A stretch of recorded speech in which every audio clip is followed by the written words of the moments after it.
atin. Kaya po tayo naging mga tao dahil po sa pagkakaloob ng Panginoon ng biyayang ito. Ang buhay ay kanyang ipinunda sa atin. Ngayon po, kung tayo po ay nakatanggap ng buhay mula sa ating Panginoon, mula sa nagmamahal na Ama, ano po ang ating gampanin sa buhay na ito?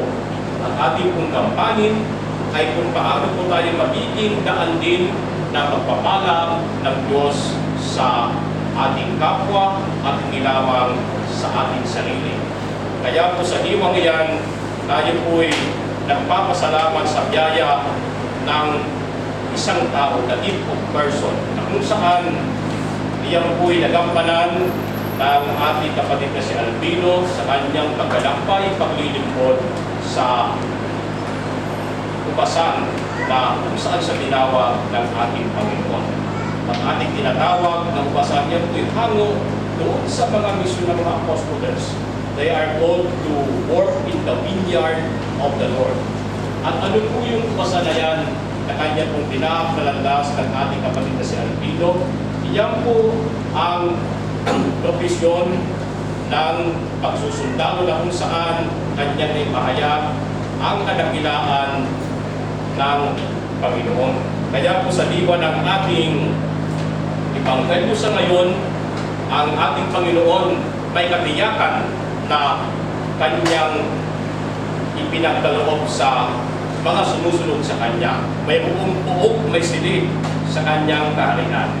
Iyan po'y ating pong batid dahil po ang ating buhay sa mundo ay panandalian lamang. May mga pagkahalintulad na ginagawa sa mundong ito, produkto ng ating isipan. Ang sabi ng iba, ang buhay ng tao bilang isang awit, may simula at may katapusan. Ang sabi naman ng iba, ang buhay ng tao isang paglalakbay na kung saan sa iyong pag-alis, sa iyong pinanggalingan, ikaw ay makakaabot sa iyong destinasyon at ikaw ay hihinto. Subalit po, iyan po'y may katotohanan. Subalit sa buhay ng tao, mayroon pa tayong isang buhay na hinihintay. Ang kakapili po ang ating Panginoon sa ating talagang bayan. Our earthly life, as we always say, is not permanent, it's only temporary. Ibig sabihin, mayroon pang isang uri ng buhay na ating pong inaasahan lahat nang tayo po'y makalipat sa ating talagang bayan, ang bayan na kaloob sa atin ng Panginoon sa kanyang kaharian. Iyan po ang buhay na ngayon ng ating kapatid na si Albino sa kanyang pagtalima sa kalooban ng Panginoon.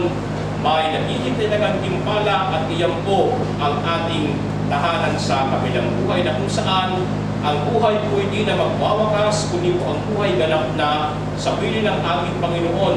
No more pains, no more sufferings, no more struggles, but this life is already perfected by the grace of God na kung saan ang pag-iral ng tao ay naging makahulugan dahil yan po ang pangako sa atin ng ating Panginoon. Kaya po sa kabila ng kalungkutan ng mga miyembro ng kanyang pamilya, ng kanyang kamag-anak, ng mga ating kapwang kanyang nakasama sa paglilingkod, yung mga magandang sandali sa pamilya, na iyang po'y mga magandang alaalang iniwan, ni Albino inyo pong sariwangin, at sa pagsapit ng kalungkutan,